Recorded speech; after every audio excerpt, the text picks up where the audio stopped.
Pronto, pessoal, depois de uma queda aí a gente retorna aí, o computador foi reiniciado por causa de um pico de energia. Beleza, então, vamos lá. Pessoal, vamos continuar aqui do nosso multiprocessamento simétrico, o SMP.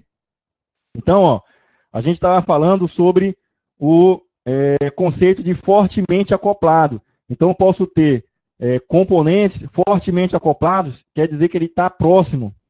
Tá? Nesse caso, são diversos processadores muito fortemente acoplados. Então, eu tenho um hardware com alto poder de processamento simétrico, né? Então, ó, existe um alto grau de cooperação entre esses processadores e proximidade. Uma arquitetura que eu tenho fracamente acoplada, aí eu tenho os clusters, tá? Eu posso ter uma estrutura mais fraco ainda em relação a esse acoplamento, né? Que aí são máquinas mais distribuídas, né? Computação distribuída, computação na nuvem. Então, quanto mais próximo, né, maior é o grau de acoplamento. Quanto mais distante, vai enfraquecendo. Então, o desempenho superior aos computadores monoprocessados. Isso aí é fato, né? Se eu tenho vários processadores, eu vou ter processamento paralelo aí acontecendo, né? Enquanto organização com um único processador simula o paralelismo no nível de instrução, né, com o superescalar ou pipeline, ou aumenta os estágios através dos pipelines, né, o SMP executa verdadeiramente as instruções em paralelo. O problema mais crítico nesse modelo de ter diversos processadores é a questão da coerência de cache, porque é um grande problema você está gerenciando, tá, as atividades que estão acontecendo paralelamente, mas que podem surtir efeitos negativos sobre um determinado dado que ele está compartilhado, mas que uma alteração num determinado momento inviabiliza o que outro processo está fazendo. Tá certo? E aí a gente tem lá aquele protocolo MESS, que aí é um resolvedor de problema de coerência de cache. Características do SMP. Tá? A memória principal, ela é compartilhada com os nossos processadores. Tá? Em relação a desempenho, ela executa, né, paralelamente as atividades, né, de processamento. Disponibilidade. Uma falha em uma CPU não vai interromper o sistema como um todo, né? Então, eu tenho mais disponibilidade. Só que eu não tenho flexibilidade. Diferentemente de uma computação distribuída, onde eu tenho diversos computadores, eu vou ter uma escalabilidade, né, mais flexível. Então, ó, em relação ao crescimento do SMP, né, o crescimento é em relação a mais processadores, eu tenho que adicionar mais pastilhas de processadores dentro do meu hardware. Escalabilidade, fabricantes podem fornecer produtos diferenciados, né, com base, né, nessa quantidade de CPUs do seu sistema. Então, eu quero um supercomputador que tenha, né, 20 processadores, 100 processadores. Tá? Isso aí você vai ter que dimensionar qual é a aplicação que eu vou querer. Você está estudando comprar um hardware para um processamento estatístico, que vai demandar muito do hardware. Não, essa máquina tem que ter tantos processadores, tá, simétricos, né? Então, fazer essa estimativa, ela é complicada, é complexa, depende da aplicação.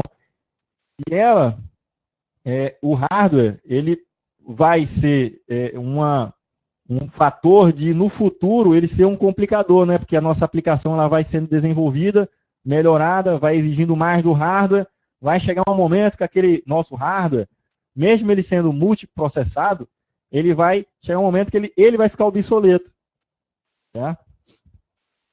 Então, essa escalabilidade, ela tem um limite. Tá? Eu vou escalar processadores. Tá? Uma quantidade de processadores. Então, vamos supor, eu vou comprar um hardware que ele permite colocar até 20 processadores. Beleza, mas eu não tenho dinheiro para comprar esses 20 processadores agora. Eu vou comprar 10. Aí você coloca lá 10 processadores. Beleza. Aí vai adicionando, adicionando, vai escalando, né? Escalonando mais processadores, adicionando à medida do tempo. Mas vai chegar um momento que o limite dele, daquele hardware, vai chegar. Aí você parou ali, certo? Vai ter que já iniciar um estudo para a compra de um novo hardware. Para resolver esse problema, a gente tem a multicomputação, né? Em vários computadores, essa atividade sendo realizada. Então, a escalabilidade ela é maior, né? Mais flexível. Os sistemas operacionais devem prover funções e ferramentas para explorar o paralelismo do sistema de multiprocessamento simétrico. Então, o kernel de cada sistema operacional ele tem que ser capaz de fazer esse escalonamento. Eu tenho um computador com vários processadores, isso não me garante que vai existir processamento paralelo, pessoal. Não tem essa garantia. Quem vai me garantir é o sistema operacional. Lembra lá qual é a função base operacional? É gerenciar recursos. Então, na hora a máquina possuir aqueles recursos, não quer dizer nada. Pode ser que os processos envolvidos do sistema operacional não façam uso daquele determinado recurso. Quem tem que fazer isso é o escalonador. É chegar e dizer, opa, eu tenho aqui 10 processadores. Eu tenho 10, desses 10 processadores, 9 estão em 80% de uso do processador. E eu tenho o décimo lá, a 10ª pastilha de processamento, de processador, eu tenho que aquele cara está com 60% de uso, né, de processamento. Eu vou escalonar para ele, porque ele está mais folgado do que os outros. Então, quem vai fazer essa avaliação é o sistema operacional, quem gerencia os recursos. E aqueles nossos escalonadores, né, de processos, que vai avaliar que está rodando primeiro, quem rodou várias vezes, né, se vai passar quanto tempo, né, o quantum dele em processamento, e vai escalonar ele para outros processadores. Tá beleza? Então, lembrem-se isso. O sistema operacional, ele vai gerenciar esse recurso. A máquina em si, estando com esse recurso, não quer dizer nada. Pode nem ser utilizado todo o potencial daquela máquina.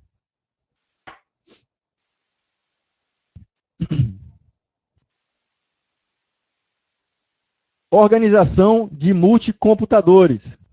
Tá? Então, desculpa, quis dizer multiprocessadores, o SMP. Tá? Então, eu tenho aí um modelo para a gente tentar visualizar na nossa mente. Eu tenho aqui um processador 1. Esse processador ele tem uma cache, L1. Essa L1 já está dentro da pastilha dele. E eu tenho aqui a cache L2. E lá a nossa memória principal.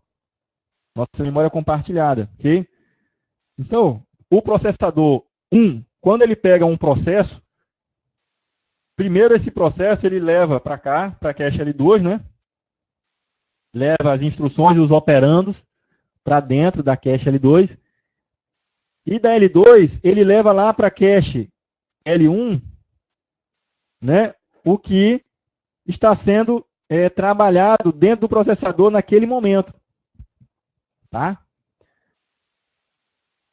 Pode acontecer de uma fatia daqui da memória que está sendo requisitada pelo programa que está rodando lá no computador, no processador 1, ele ser requisitado pelo processador 2, porque entrou um outro processo e as instruções dele está tentando acessar aquela mesma área de lá da memória principal.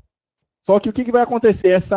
Essa requisição vai acontecer e ele vai mandar para a cache L2. Aquele mesmo dado. E da L2 vai para a nossa cache L1. E vai estar sendo trabalhado lá. Nesse momento que eu tenho vários processadores na minha máquina, eu posso ter incoerência de cache. Porque o mesmo dado que está sendo usado nos dois processadores, nesse momento, uma hora vão retornar, né? Então, tem que existir esse sincronismo.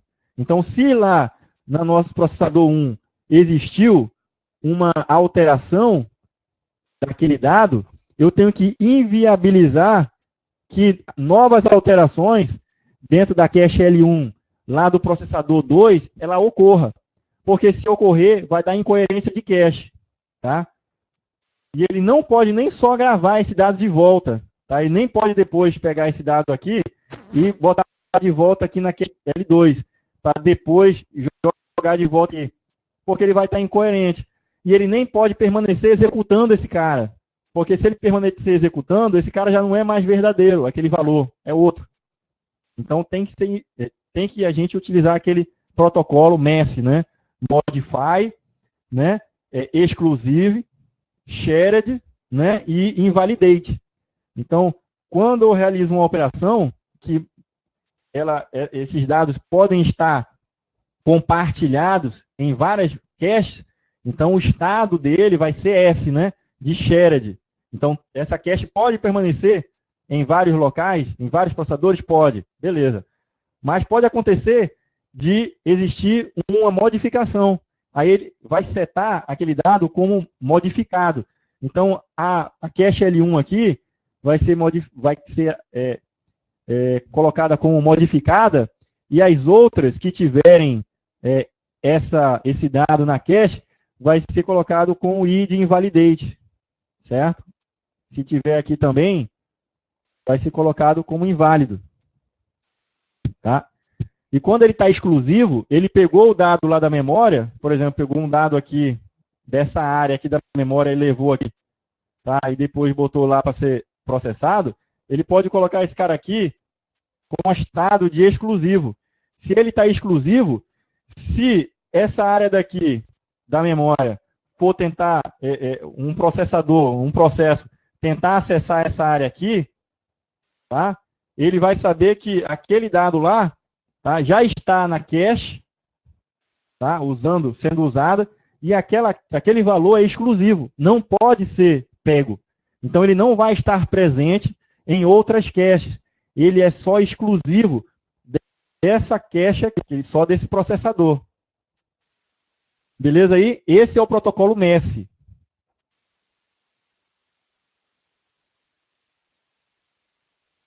Modo de classificação, tá? Do SMP.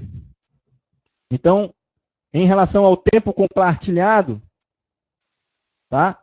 E barramento comum. Então, a comunicação entre o processador e a memória, ela é realizada através de um único barramento. Então, eu posso ter lá, né, que, voltando aqui para aquele nosso exemplo lá, então, existe também um outro fator de ser avaliado, quando eu tenho vários processadores. É que, no momento de acessar, tá, a nossa... Deixa eu colocar aqui, ó. No momento que o processador 1, ele possui um processo que está tentando acessar a memória principal, ou pegar dados ou gravar, tá? Ele vai usar os barramentos, né? Então, ele pode usar esse barramento aqui, ó, que é comum para todos, né? Lembra que barramento é esse aqui, pessoal? Esse é o barramento de... E aí? Vamos lá. Que barramento é esse, pessoal? Alguém pode me dizer? Exatamente. Esse aqui é o barramento de sistema, né? Ele é o que conecta o meu processador, certo? A minha memória principal e meus dispositivos. Então, ó, eu tenho aqui pendurado no meu barramento de sistema o meu processador, né? O processador está pendurado aqui. Aqui e aqui. E aí ele tem o nível de cache dele, né? As caches L2 e L1. Tá? E tenho também o meu subsistema, né? Os dispositivos de entrada e saída. No caso aqui, os módulos, né? E o módulo de entrada e saída vai acessar o hardware, né? Meu dispositivo. vai acessar o dispositivo efetivamente, cada módulo desse aqui. O módulo é um chip, né, que tem lá os comandos, as instruções para acessar o nosso hardware, né. E aí eu tenho aqui, ó, ele acessando o barramento de sistema. É lógico que entre o barramento de sistema e os meus dispositivos de entrada e saída, eu posso ter aquele nosso barramento que é de expansão, né? Eu posso ter o barramento de expansão. Tá certo? Então, esse barramento nosso aqui, que é o de sistema, ele vai ter que agora trabalhar muito mais, porque a gente não tem só um processador. Lembra que agora a gente tem infinitos, né? No caso, a gente tem vários processadores.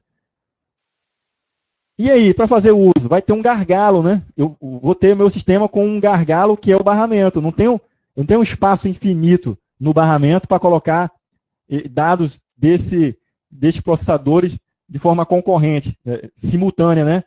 Veja que eu acabei criando um grande problema para mim. A partir do momento que eu admiti ter vários processadores, eu preciso aumentar a minha capacidade de também ter um barramento especializado para poder trabalhar com esses caras, né? Porque não adianta eu ter a capacidade de processamento se eu não tenho a capacidade de transmissão, né, desses dados que vão estar acontecendo. E aí, aqueles conflitos, né? Vai ter retransmissão de dados.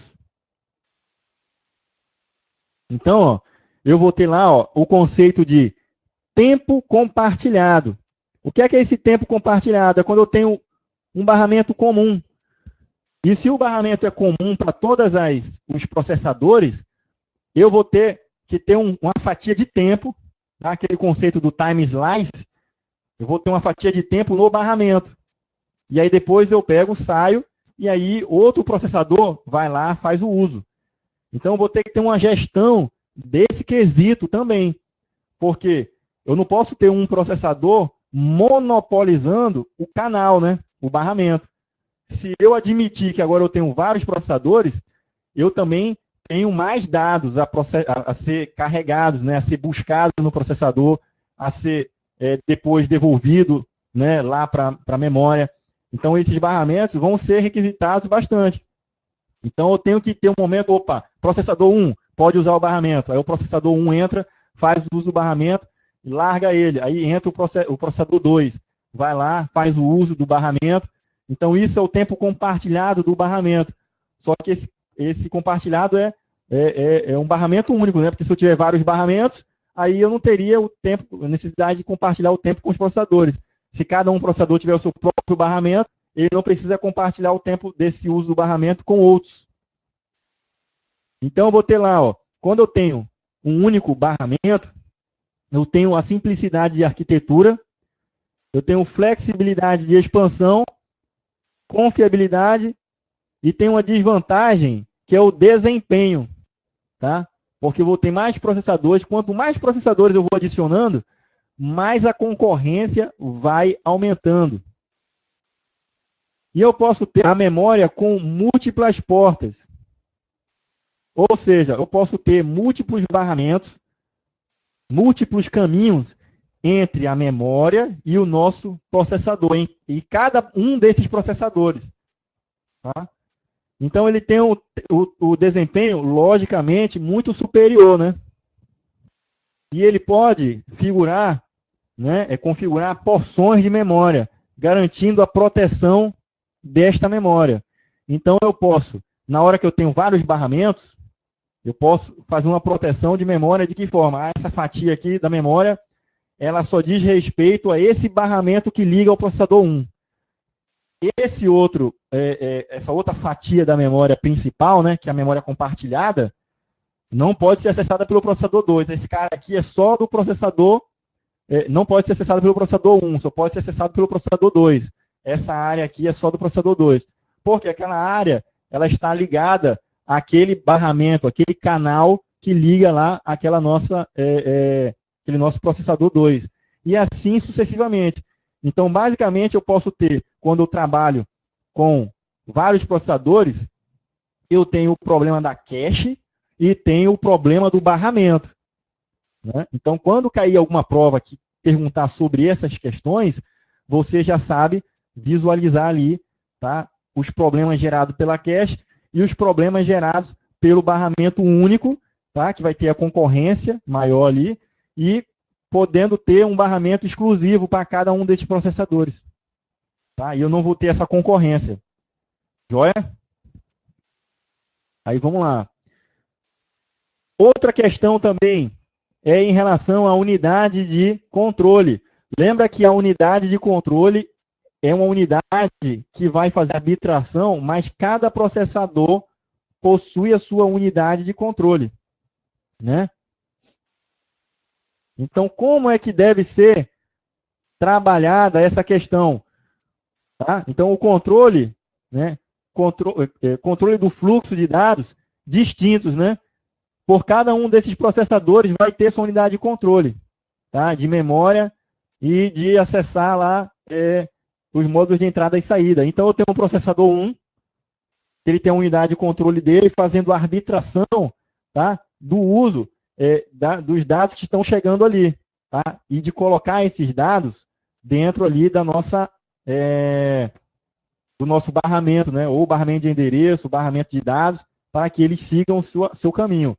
Lá na frente, aí ele vai chegar e vai entrar num local que está lá no barramento de sistema, vai conflitar com os dos outros processadores.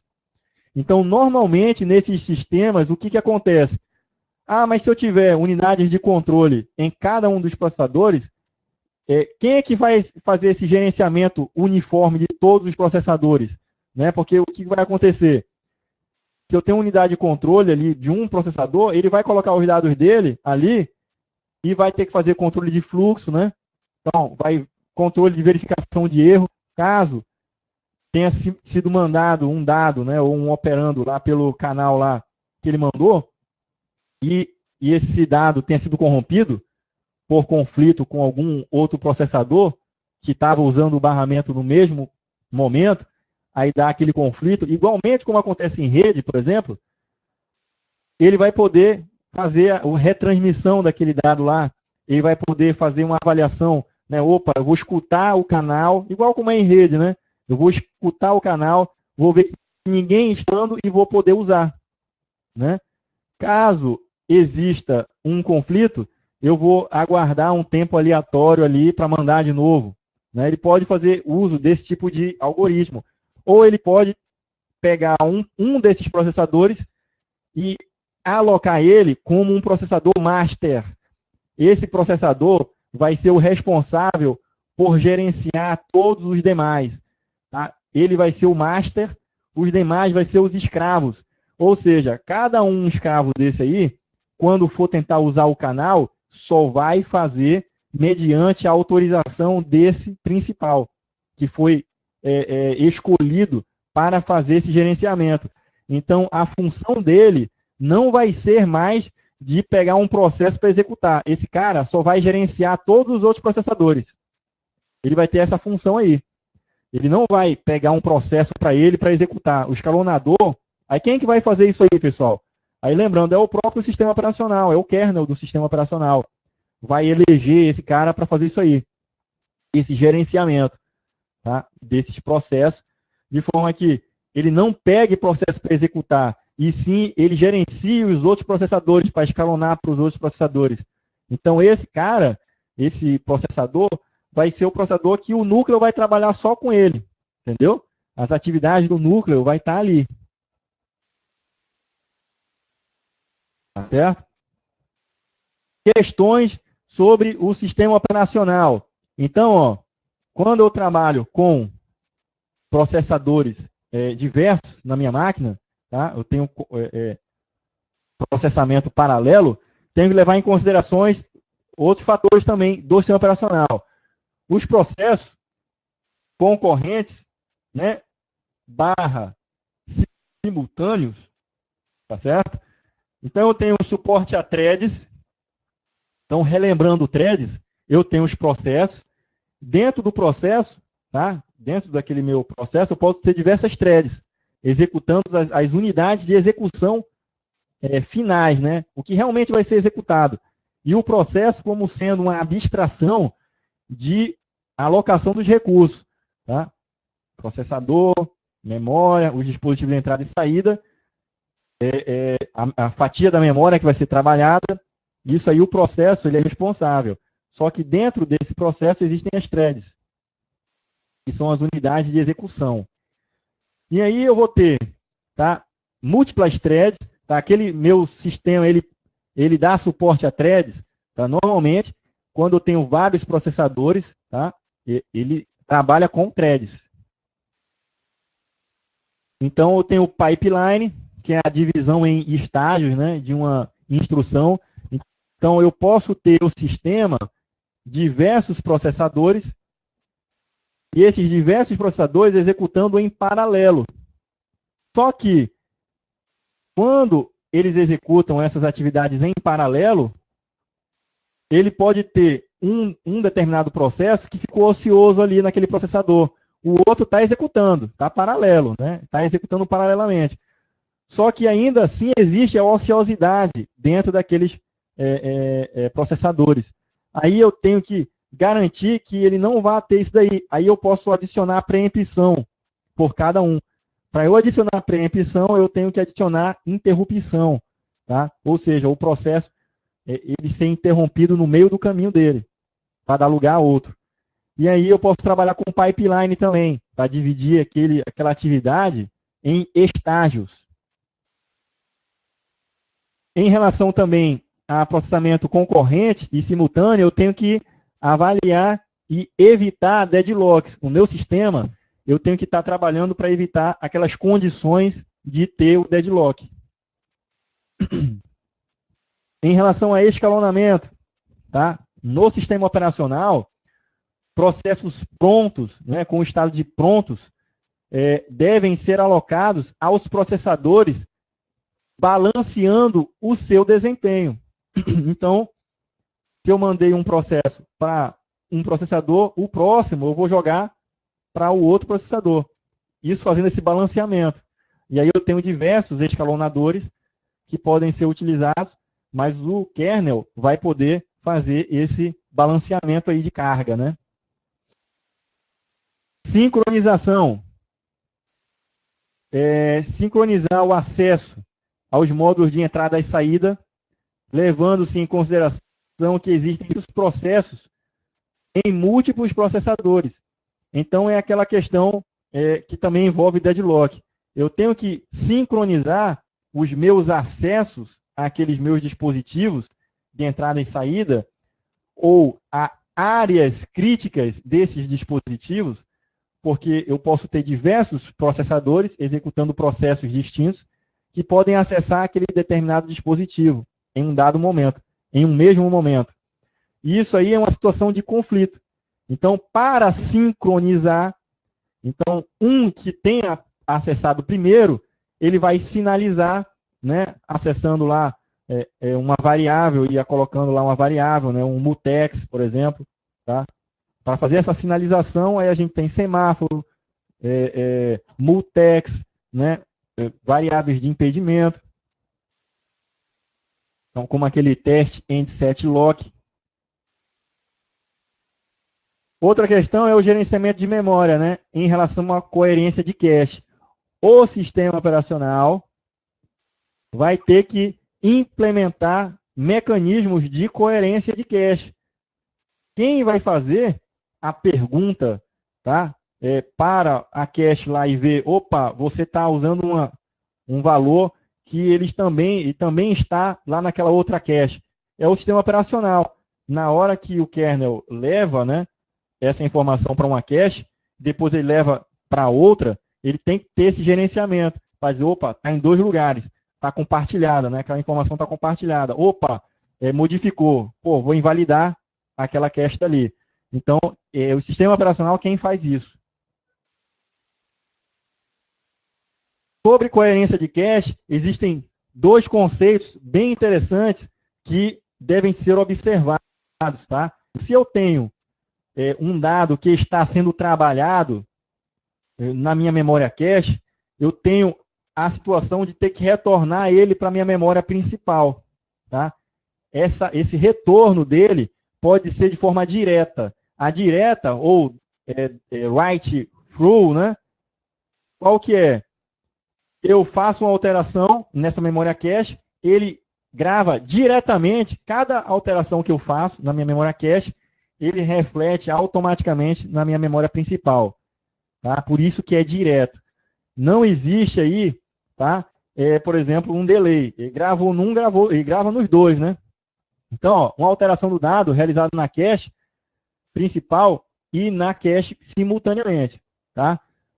Aí eu tenho também, tá, o write back, porque o write through, ele gera um certo problema. Qual que é o problema? Eu tenho uma sobrecarga, né? Então, a cada vez que eu faço uma gravação na minha memória cache, ou seja, o processador realizou atividades nos meus registradores, na minha cache L1, por exemplo, aí manda para a cache L2, no momento que ele faz isso, e eu tenho que gravar também na minha memória principal, eu estou usando o canal, né, aquele barramento para ir gravar lá. Então, eu estou concorrendo com outros processos. Outros processadores também estão fazendo uso desse barramento, desse canal. E aí está gerando esse conflitos ou sobrecarga naquele nosso canal. Tá? O write back, ele resolve esse problema. Ao invés de eu pegar e sempre ficar gravando esse dado lá, eu posso fazer as alterações na cache, a cache vai entender que esses dados estão sendo alterados, só que ele não grava automaticamente lá na memória principal. Ele vai gravar num determinado momento futuro. Tá? E quando é que o dado sujo, tá? Que, ou seja, é aquele dado que ele está na memória cache, mas não está lá na minha memória principal, ou seja, a memória principal está suja, né? Então, ele só vai voltar para lá, tá? Quando eu terminar o meu processo, tá certo? Então, ó, outros processadores podem acessar o dado sujo lá na memória principal. Isso deve ser evitado, tá certo? Só que essa memória, tá, que está sendo trabalhada lá na memória cache, ele vai somente ser gravado lá na minha memória principal quando o processo realmente finalizar por completo. Aí ele vai realmente gravar lá na memória principal, porque não faz sentido mais. O processo finalizou, não tem necessidade dele estar lá nos registradores, nem na cache L1, nem na cache L2, nem em qualquer cache. Ele vai ser gravado de volta lá na memória principal. E se o programa todo completou e é um programa que estava no disco, ele também vai sair da memória principal e vai lá para o disco, né? Vai seguir a cadeia inversa, né? Vai baixando na pirâmide da hierarquia de memória. A outra possibilidade do write back é quando o processo ainda não finalizou, tá certo? Mas ele sofreu a preempção. Ele sofreu a preempção, ele vai sair, né, da minha memória cache, aquele dado lá, para dar lugar a outro. Ou seja, eu estou com um processo que está executando, aí, vamos supor, acabou o quantum dele, ele vai sofrer preempção. Então, na hora que ele for sair, ele pega esse dado que está na cache e grava lá na nossa memória principal. Essa ação de só gravar quando existir essa preempção, né? Ou então, quando terminar o processo, diminuiu a sobrecarga no barramento, tá? Coisa que a sobrecarga acontecia lá no modo direto. Tá? Então, ele melhora o barramento por não usar, né? Melhora o desempenho por não usar o barramento. Mas ele pode gerar um problema de incoerência, né? De cache, porque a memória principal não vai estar atualizada diretamente, né? Okay? Aí entra a importância de ter o protocolo MESS, né? Porque quando eu tenho a gravação direta, o write through, eu não tenho a incoerência. Por quê? Porque quando eu gravo na memória cache, ele grava lá na minha memória principal. Se alguém pegar para trabalhar em outro processador, aquele dado lá da memória principal, ele vai estar coerente, né? Já vai estar a informação correta. Porque ele foi gravado simultaneamente nos dois locais, na memória cache e na memória principal. Agora, quando eu não tenho isso, quando eu tenho o write back, ele só vai voltar o dado depois de uma determinado tempo. Então, esse tempo que fica o dado sujo na memória pode fazer com que outra instrução vá lá buscar na memória principal o dado sujo.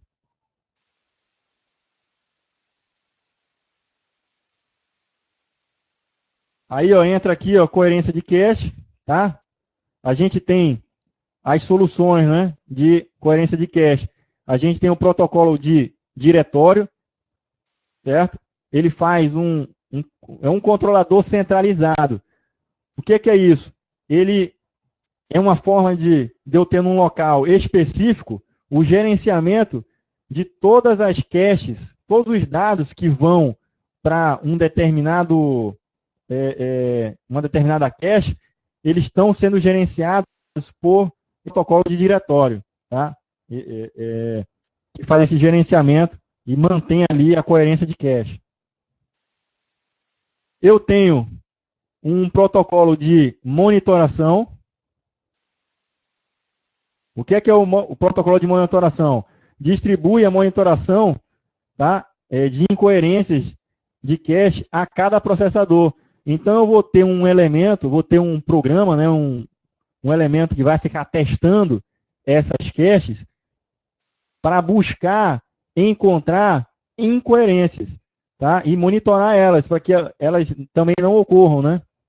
Então, esse protocolo é conhecido como Snoop.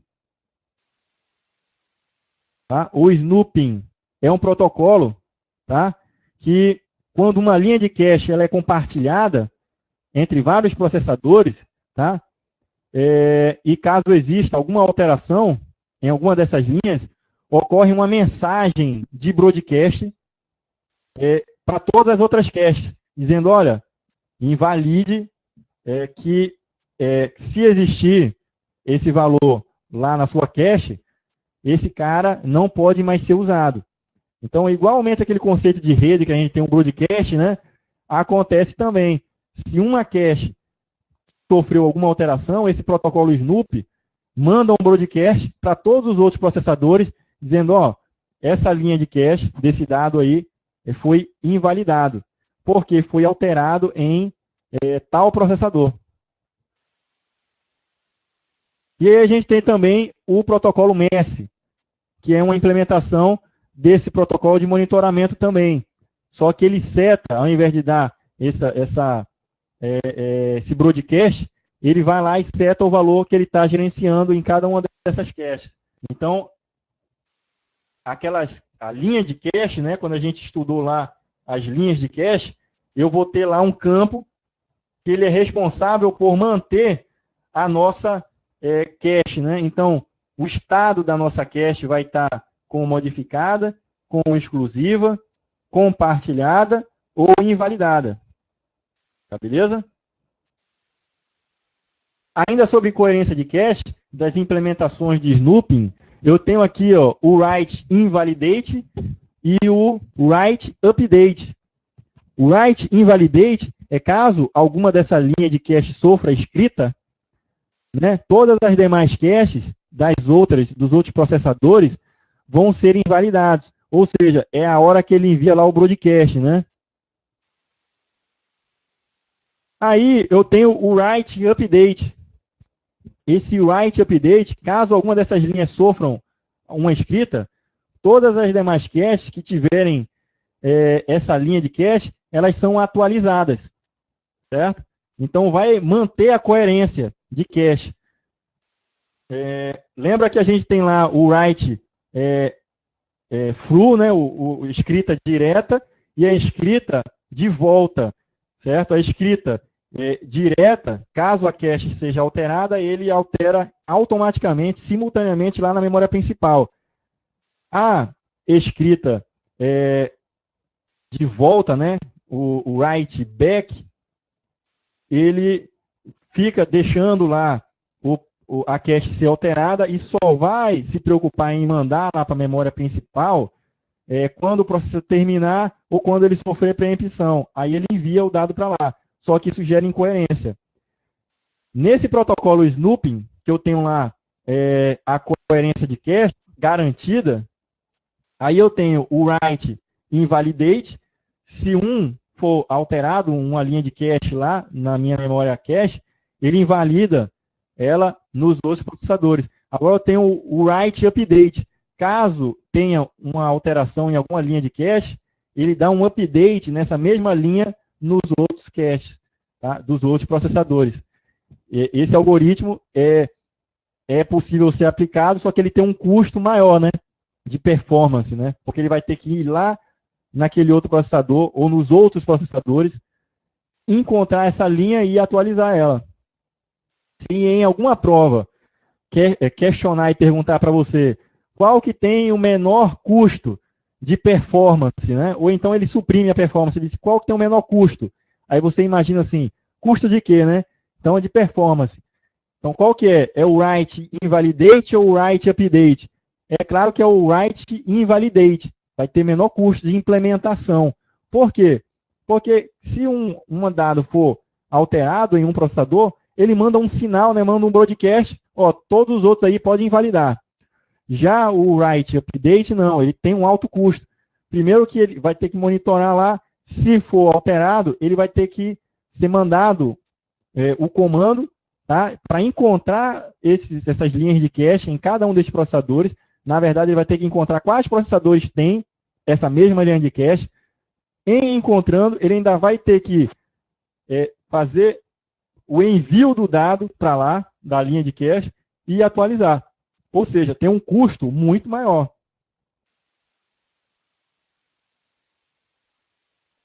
Aspectos sobre acesso à memória. Então, pessoal, a gente tem a memória compartilhada e a memória distribuída. Quando a gente trata de processamento paralelo, então a memória está muito fortemente associada. Por quê? Igual como a gente viu nos slides anteriores. Pode existir incoerência de cache. Ah, mas no meu sistema eu não vou ter cache nenhuma, vou desabilitar essa funcionalidade. Posso? Pode. Depende da arquitetura, depende do sistema operacional, manter essa coerência das caches, né, trabalhar com elas. Então, quando é que eu posso ter coerência de cache numa memória compartilhada? Tá? Ou seja, eu tenho vários processadores na memória compartilhada. E quando eu tenho a memória distribuída? Então, olha lá, ó. Memória compartilhada.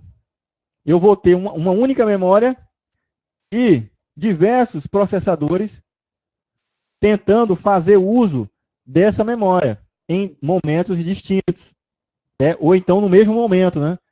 Então, a memória é um recurso da máquina. Eu posso ter aqui uma determinada fatia da memória que ela carregou lá na memória, certo? Operandos e instruções que o processador 1 vai requisitar, tá? Acesso a esse cara.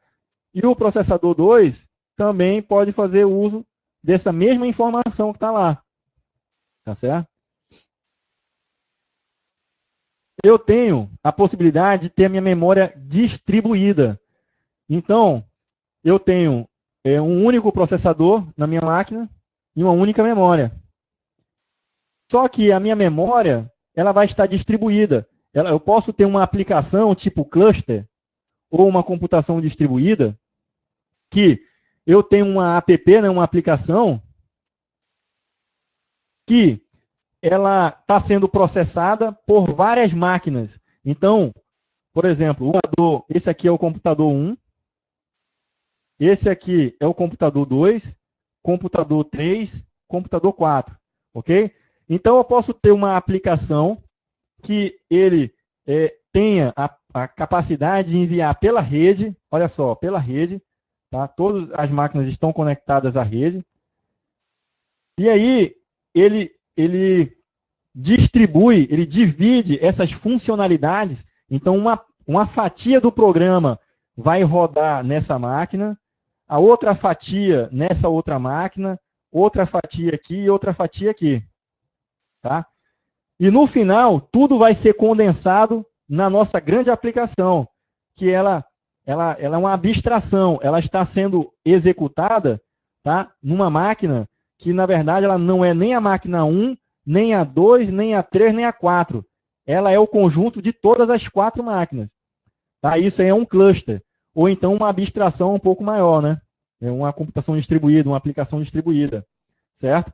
Então, essa minha memória vai ser compartilhada. Por quê?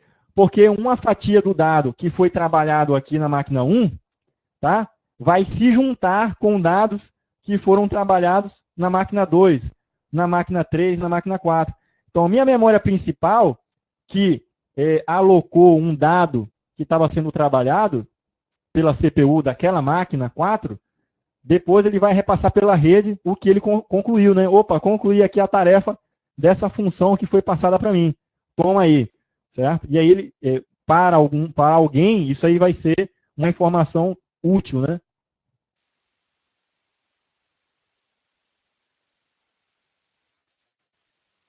Eu posso ter, pessoal, também a minha memória híbrida. Eu posso ter a junção da minha memória compartilhada e posso ter também a imagem, a capacidade da minha função de ter várias máquinas, né? Ou seja, a minha memória distribuída.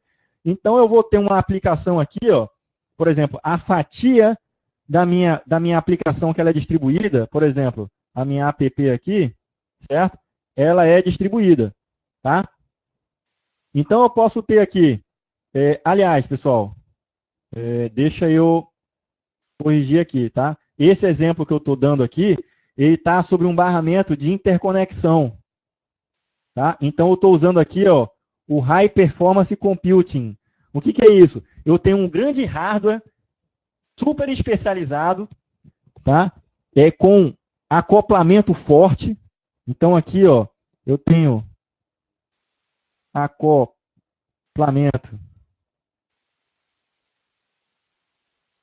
forte, certo? Então, esse acoplamento, eu tenho aqui, ó, diversas CPUs, tá? Desse meu computador, utilizando uma memória que ela é compartilhada com esses CPUs aqui, ok? Só que eu tenho, dentro desse mesmo hardware, desse mesmo computador, que é um supercomputador, nesse exemplo nosso aqui, eu posso ter um outro conjunto de processadores também, que eles utilizam uma memória compartilhada entre esses processadores, tá? Só que, para o conjunto desse meu hardware todo, eu tenho esse conjunto aqui, tá, de processadores e a memória compartilhada deles. Eu tenho esse outro conjunto aqui, tá? Esse outro conjunto aqui de processadores e memória que é compartilhada só entre esses processadores. E tenho esse outro aqui.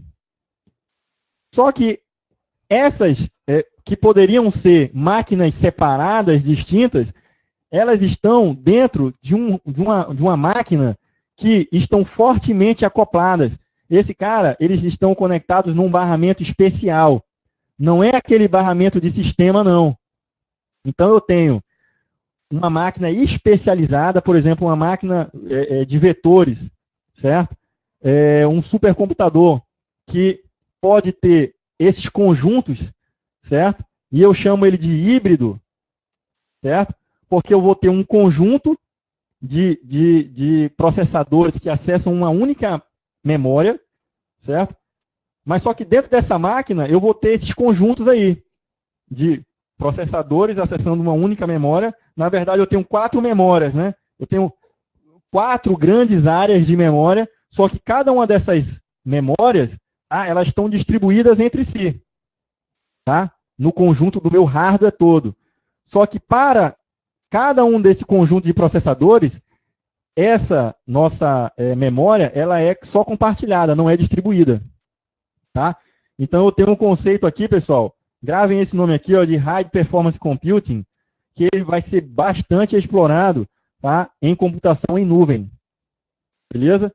Porque é o contraponto, né? Enquanto eu tenho uma máquina super especializada, um hardware super especializado, eu posso ter a nuvem fornecendo essa funcionalidade e ter uma máquina tão potente quanto essa máquina super especializada.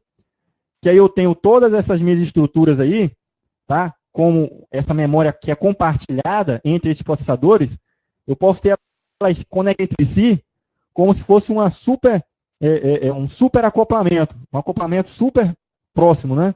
Muito forte. Pessoal, pergunto se ficou claro aí essa questão, né? Do High Performance Computing, esse modelo que eu falei aí.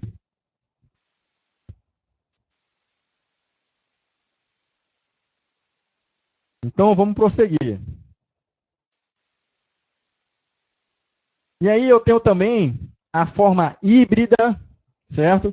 De ter esse nosso conjunto aqui de máquinas, tá? de processadores, utilizando uma memória que ela é compartilhada entre esses processadores.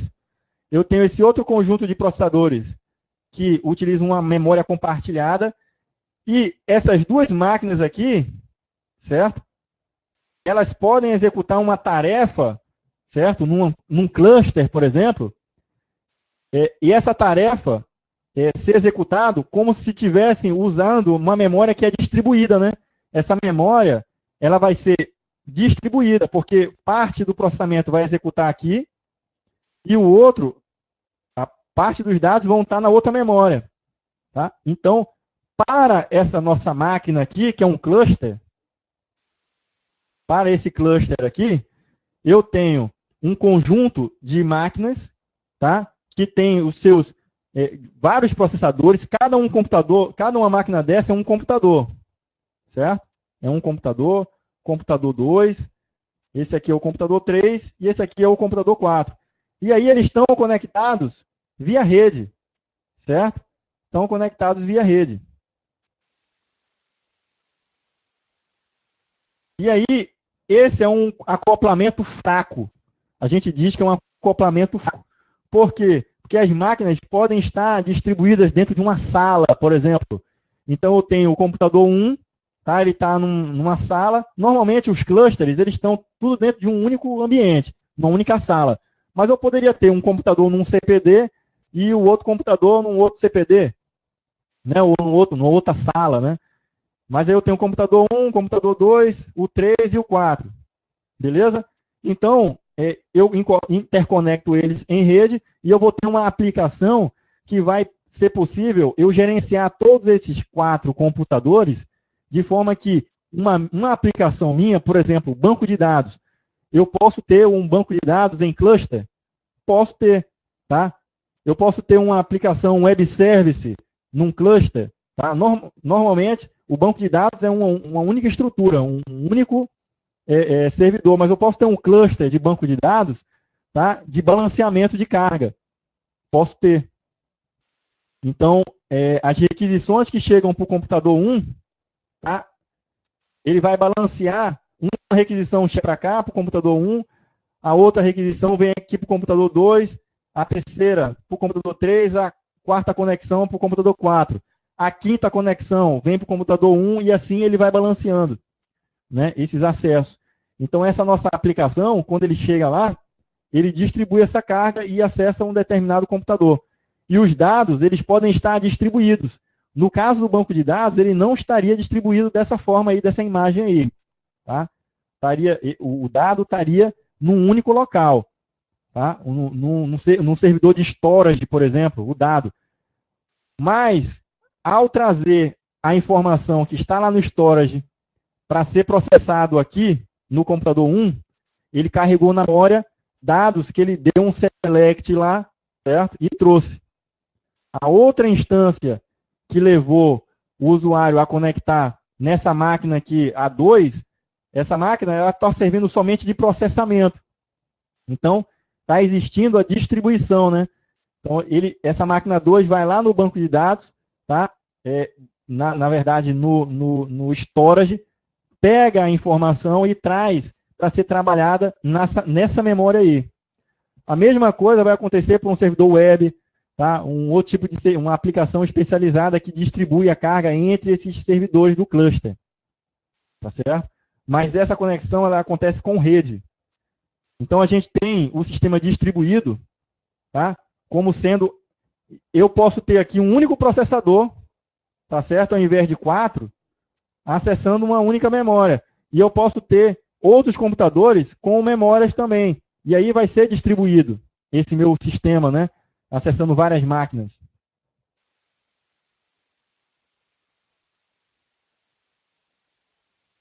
Ainda continuando sobre os aspectos da minha memória, eu levo em consideração o multiprocessamento e multicomputador. Quando eu trato com multiprocessamento e multicomputador, nos exemplos anteriores, tá? Voltando lá, tá certo? Então eu tenho aqui, ó, eu tenho multiprocessamento, né? A memória compartilhada, eu tenho vários processadores. Tenho vários processadores aqui, tá, em uma memória compartilhada. Nesse outro exemplo aqui, é pela rede, tá? Então eu tenho só distribuída. O acesso é só distribuído. Então eu tenho aqui, ó, a minha CPU, tá certo? Eu tenho o computador 1, computador 2, computador 3 e 4. Cada um desses é um computador acessando a rede. Então eu tenho aqui multicomputadores nessa arquitetura aí distribuída. Nesse modelo híbrido, que eu mostro aqui o HPC, que é o High Performance Computing, né? Por exemplo, de um supercomputador, aí eu vou ter aqui um multiprocessamento. Eu não tenho aqui multicomputadores, né? Eu tenho um multiprocessamento. Eu tenho um conjunto de multiprocessadores aqui, outro conjunto de multiprocessadores, eu tenho 4 conjuntos de multiprocessadores, e cada um com o seu conjunto de memórias próprio. Interconectar com um acoplamento super forte, tá? Através desse barramento interno da máquina. E eu posso ter também multicomputadores, tá certo? Nessa arquitetura que vai ser em rede, tá certo? Aqui, ó, rede. Aí eu vou ter vários computadores, tá? Dando aí a possibilidade de ter a computação distribuída. E lá naquele modelo estava híbrido, porque ele está usando vários processadores com a memória compartilhada e vários computadores com a memória distribuída, né?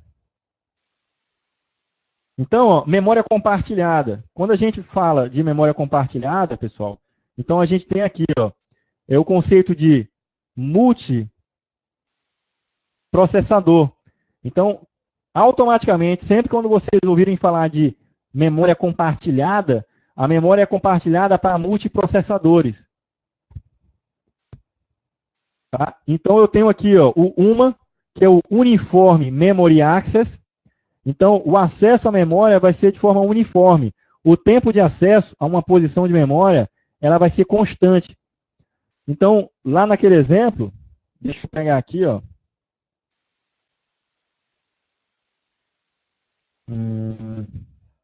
E carregar aquelas imagens lá. Então, cada processador desse aqui acessa uma memória que está compartilhada. Esse processador, para ele acessar um dado aqui na minha memória, esse tempo vai ser constante. Se esse outro processador também for acessar qualquer uma outra posição aqui na memória, esse tempo ele é uniforme, por isso que é o UMA. Tá? Esse é uma das formas, né, de acesso à memória compartilhada. É esse acesso sendo uniforme. E aí eu tenho o NUMA. Tá? Quando é que ele acontece? Que é o Non-Uniform Memory Access. Tá? Como é que ele acontece? O tempo de acesso a uma posição de memória, ele vai ser variável. Por que vai ser variável? Porque eu tenho questões relacionadas à minha memória cache. Tá? Então, quando eu tenho esses dados estando na minha memória cache, eu vou ter que me preocupar com a coerência de cache. Não é isso? Então, na hora que eu me preocupo com coerência de cache, aquele meu acesso à minha memória principal não vai ser mais uniforme, porque eu me preocupo com saber se ela está atualizada ou não. Eu vou ter que consultar outra pessoa também, vou ter que consultar a minha memória cache, né? Então, eu tenho o conceito de coerente cache, NUMA, ok? Que é o coerente cache, tá? NUMA, certo? Non-Uniform Memory Access. E aí eu vou ter aqui, ó, certo? Que ele tem a coerência de cache. Aí é aquilo que eu falei para vocês. Sempre que ele for verificar a nossa memória cache, ele vai ter que avaliar, aliás, se for acessar a minha memória principal, ele vai ter que também levar em consideração a minha memória cache. E aí, como ele vai ter que talvez consultar vários processadores para isso, pode ser que não seja uniforme essa informação chegar para ele. Então, eu tenho aqui o não coerente memory cache, né, o no cache NUMA. O tempo de acesso vai variar, tá? E não tem cache no sistema. Se ele não tem a cache habilitada, então eu vou ter a coerência garantida, né? Lembra que eu falei para vocês que se eu não tiver cache nenhuma, automaticamente eu estou pegando da minha memória principal e levando lá para a minha memória para ser processada, né? Quando eu termino, automaticamente eu tenho que gravar de volta lá. Eu não tenho um intermediário, eu não tenho uma memória cache para estar me preocupando em ver se ela está coerente com a minha memória principal. Isso aí é uma faca de dois gumes. Eu posso melhorar a performance, tá? Como também posso piorar ela. Tá? Eu posso melhorar, porque eu não vou ter no meio do caminho alguém para estar tendo que fazer verificações, e eu tenho vários processadores. Esses vários processadores podem ter incoerência de cache. Então, se eu desabilito isso, pode melhorar a performance.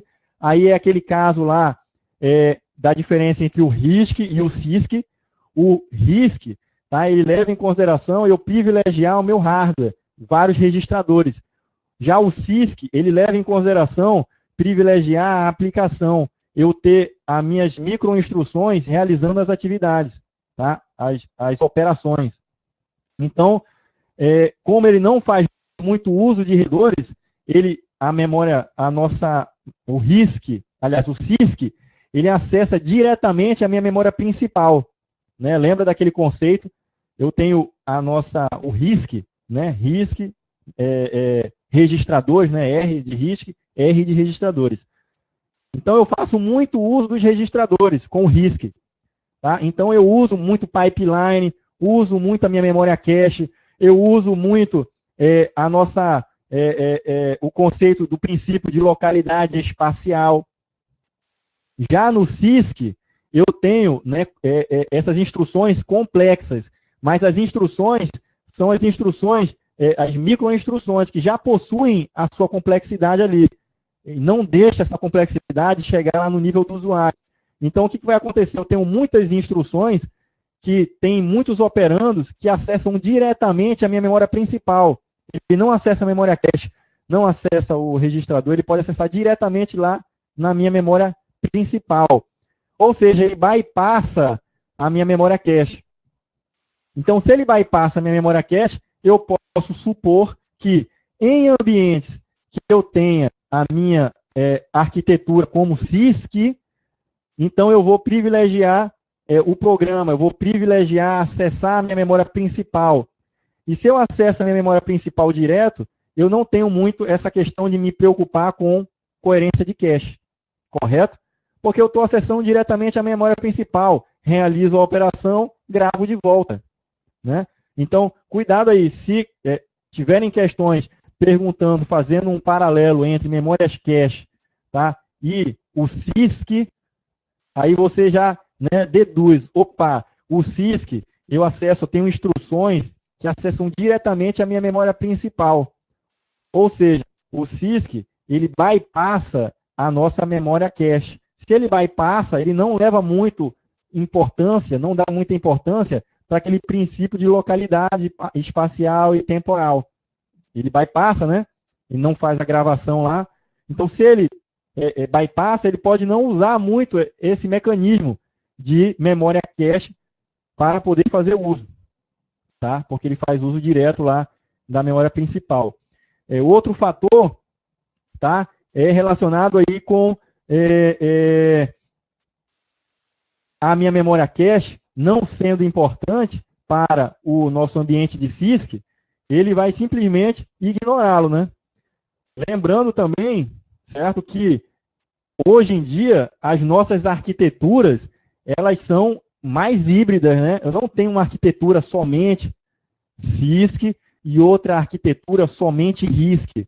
A gente sabe que, hoje em dia, por conta da evolução tecnológica, aquelas nossas arquiteturas que eram somente CISC, que usavam poucos registradores, hoje já começaram a usar bastante registradores. E o RISC, que era caracterizado por usar muitos registradores, se eu já tenho o CISC usando muitos registradores, então essa máquina que era puramente CISC, que agora passou a usar muitos registradores, ela não é um tipo de... Está mais para um RISC do que um CISC, né? Então, tem outras variáveis também que identificam e separam a arquitetura RISC da CISC. A gente já viu isso daí. Mas, por conta dessa evolução tecnológica, a gente não pode fazer comparações se um é melhor que a outra, né? Se o RISC é melhor que o CISC, ou se um utiliza mais recursos, né, de registrador que o outro, porque já se equivaleu hoje em dia nessas arquiteturas. Tá? Aí você vai, Bruno, e me pergunta, né, a questão da cache. Se não tem a cache, torna o sistema mais lento. Aí eu não posso garantir isso daí. Foi exatamente o que eu falei para você. Lembra da aula de RISC e CISC? Eu não posso garantir que se o RISC ou o CISC é mais veloz do que o outro. Tá? Então, se eu sei que o CISC ele utiliza acesso direto à memória, ele evita usar muitos registradores, tá? O conceito principal, né, que deu origem ao CISC, é acessar direto à memória, não faz sentido ele ter memória cache. Tá? Ele não privilegia utilizar princípio de localidade espacial. Certo? Então, eu vou te dizer, vai ser mais lento? Não. Eu posso ter uma determinada instrução que os operandos são vários ali, então eu vou realizar a operação diretamente na memória principal e ela vai ser executada com mais velocidade. Em contraponto à arquitetura CISC, que eu vou ter diversos registradores, e aí eu vou ter que ir buscar pequenas fatias, né? Porque eu vou ter que estar populando os registradores. Vou ter que estar trazendo da memória principal para a minha memória cache, da memória cache para meus registradores, né? E aí realizar as operações. Só que isso aí são muitos ciclos. Então eu vou ter que fazer centenas de ciclos, tá? De busca da instrução e busca do operando para realizar. Isso é RISC, tá? É utilizar muitos os registradores, né? Em contraponto, tem o CISC, que eu acesso direto à memória, apesar de ser mais lento, eu acesso a memória, faço uso daquela operação que eu quero fazer dentro dos registradores, tá? É lógico que o CISC não quer dizer que ele não tem nenhum registrador. A gente já viu na aula passada. Ele tem um conjunto pequeno de registradores, menor de registradores. Ah, o CISC não vai ter memória cache? Não estou dizendo isso. Ele pode ter memória cache, tá? Para armazenar aquelas informações da minha memória que eu vou estar trazendo. Só que como ele acessa diretamente a minha memória principal, eu posso não ter tanto a preocupação de ter que me preocupar com validação de cache. Tá? É esse conceito que eu estou querendo passar para vocês. Ficou claro ou acabou enrolando mais ainda aí, Bruno? Essa questão aí. Tá? Então, a gente acaba vendo o conceito de memória cache envolvida aí com RISC e CISC, né? E a gente tem também o conceito para multiprocessadores do COMA, que é o Cache Only Memory Access.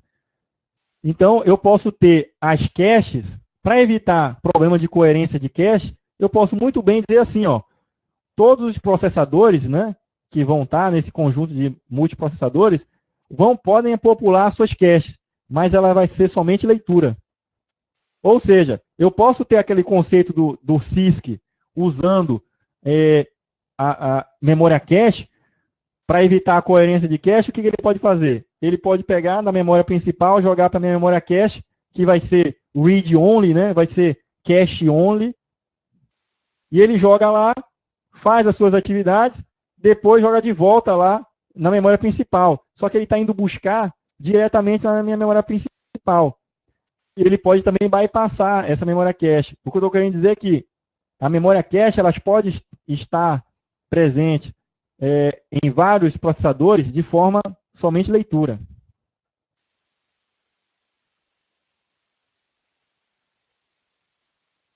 Acesso à memória distribuída. Aí a gente tem, pessoal, o conceito de multicomputadores, né? Porque as nossas memórias, tá, os dados vão estar sendo trabalhados em memórias distribuídas. Cada computador que recebe a tarefa de realizar uma operação, ele, no conjunto de todo o sistema que aquela máquina faz parte, dentre várias máquinas, ele vai realizar aquela operação na sua própria memória. E essa memória, para o conjunto inteiro, é uma memória distribuída, né? Então, eu posso ter o NORMA. O NORMA é o No Remote Memory Access. É o que é o padrão, certo? A memória, eu tenho multicomputadores que não têm acesso à memória diretamente, tá? No computador remoto. Então, eu vou ter a minha aplicação, ela mandou ser realizada uma determinada operação no computador remoto, tá? Num cluster, por exemplo, eu tenho 10 máquinas no cluster, cada minha operação dessa é uma operação independente. Ela vai ser somada no conjunto da obra, beleza. Mas aquela operação é independente. Eu posso ter um usuário que ele foi direcionado para uma máquina, vai ser realizada a operação ali naquela memória. Eu tenho outra instância de outro usuário que foi para um outro computador, vai realizar aquela operação lá usando aquela memória. Só que uma memória, ele não tem dependência com a outra, não tem coerência. Então, se na minha aplicação eu depender que o dado que seja feito, calculado, naquele computador, naquela memória lá, ele esteja em consonância com outro computador, em outra memória que esteja sendo trabalhada, se eu precisar que estejam coerentes, ou seja, os dados eles vão se juntar, os dados que foram trabalhados nesses computadores remotos, e em algum momento da aplicação eles vão se juntar, e um depende da informação do outro, não pode haver desincronização. Então, nesse caso, aí eu vou ter que ter o SC-NUMA, certo? Que é o software coerente, tá? Non-Uniform Memory Access. Ou seja, eu vou ter que ter um software, certo? Em um computador do cluster, tá? Centralizado. E esse cara aqui, ele vai ser responsável por, quando ele mandar uma determinada operação ser realizada por um computador e mandar para um outro computador outra operação, ele vai ter que se preocupar com essa coerência das informações que estão sendo geradas. Porque ele só vai mandar para um computador o que puder ser processado por ele, de forma que não tenha dependência, aquele dado que gerou ali, certo? Um exemplo aqui básico. Eu tenho um processo rodando numa máquina, e aí eu distribuo aquele processo para outras máquinas. Então, esse processo começou a esperar que fosse produzido um dado naquela outra máquina lá, tá, remota, na máquina 1. E esse processo aqui, dessa máquina, mandou também outro para a máquina 2 ser processada. E eu tenho a interdependência desses dados que vão ser processados, certo? Eu não posso continuar se eu não tiver o resultado de dados para continuar, certo? E eu posso ter diversas máquinas, tá? Distribuídas, né? Essas memórias distribuídas, tendo essa dependência de só poder continuar quando aquele outro computador, tá? Que está trabalhando com um dado, manda para mim um dado que eu preciso. Então, eu tenho que ter essa coerência de cache, tá? Então, essa coerência, ela não está na minha máquina, tá? Como está o caso lá de coerência de cache na memória compartilhada. Nesse caso, a memória distribuída. Eu tenho para gerenciar, é muito mais complexo. As minhas máquinas, né, do meu cluster, ou as máquinas de um sistema muito menos acoplado, né, do que um cluster, mais fracamente acoplado, que eu posso ter o meu cluster, com máquinas próximas ali, plugadas por fibra ótica. Aí ele está fracamente acoplado, né? Eu tenho máquinas distribuídas em cidades distintas pela rede, então vai estar mais fracamente acoplado ainda. Mas posso ter, tá, essa distribuição. Então, essa forma de eu ter uma aplicação que os dados que foram distribuídos dependem entre si, aí eu vou ter por software que garantir essa coerência de cache. Então, eu poderia dizer para vocês, com certeza, que esse protocolo aqui, tá, ele é equivalente para